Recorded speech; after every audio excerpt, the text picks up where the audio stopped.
Kake minza. Mwako. Mlemola. Mloya bekene. Mama milimo. Nakene. Na mapole kama shughuli. Mbeja. Karibu sana. Asante. Hongera sana. Asante. Nashukuru Mungu. Tumepata nafasi ya kuaminiwa na Daktari Samia Suluhu Hassan. Ndio.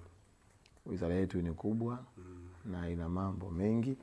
Kabisa. Na inakata cross utamaduni, inabeba wazee, vijana, Kiswahili, michezo.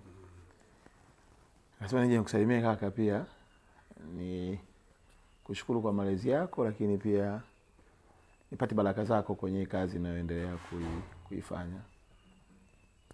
Karibu sana. Ndio kaka. Kwanza nikupongeze. Asante kakangu. Nikupongeze kwa kupata nafasi ya ubunge. Nashukuru sana kaka. Jimbo zito la Arusha mjini. Nashukuru sana kaka. Ni jimbo zito sana lile. Kabisa, kabisa. Lakini umeaminiwa na watu wa Arusha. Kabisa. Ambao nadhani wameona utendaji kazi wako. Pamoja na kwamba wewe sio mtu wa Arusha. Lakini wamekuamini kwamba utawatumikia watu wa Arusha. Kabisa. Lakini nikupongeze vile vile kwa nafasi uliyoipata. Ndio kaka. Ya kwa waziri. Ndio kaka. Na wizara uliyoibeba, wizara ya habari, tamaduni na michezo. Ndio. Inajumuisha watu wengi. Kabisa. Rika zote. Kabisa. Na hizi rika zote maana yake wote wana imani na wewe. Kabisa. Ni bahati. Kweli kaka. Mimi nasema ni bahati kwamba inakujenga wewe. Kabisa.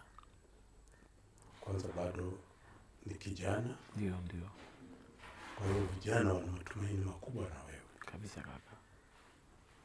Una uzoefu wa kuwa kiongozi. Ndio kaka. Umekuwa mkuu wa wilaya, umekuwa mkuu wa mkoa. Ndio. Umechangamana na watu vizuri. Ndio kaka. Na nimshukuru Mheshimiwa Rais. Kabisa.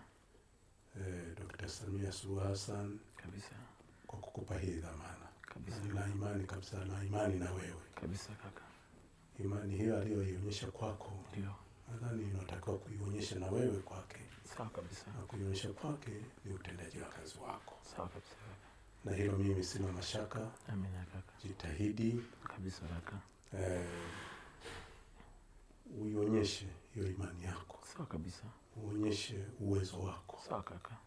Watumikie wa Tanzania. Sawa kaka. Kwa sababu wa Tanzania wanakuwa na mategemeo na wewe. Kabisa. Kwamba future yako itakuwa ni kubwa. Ndio. Future wa Tanzania itakuwa ni kubwa. Kwa sababu wanakuwa na mategemeo na wewe. Sawa kabisa.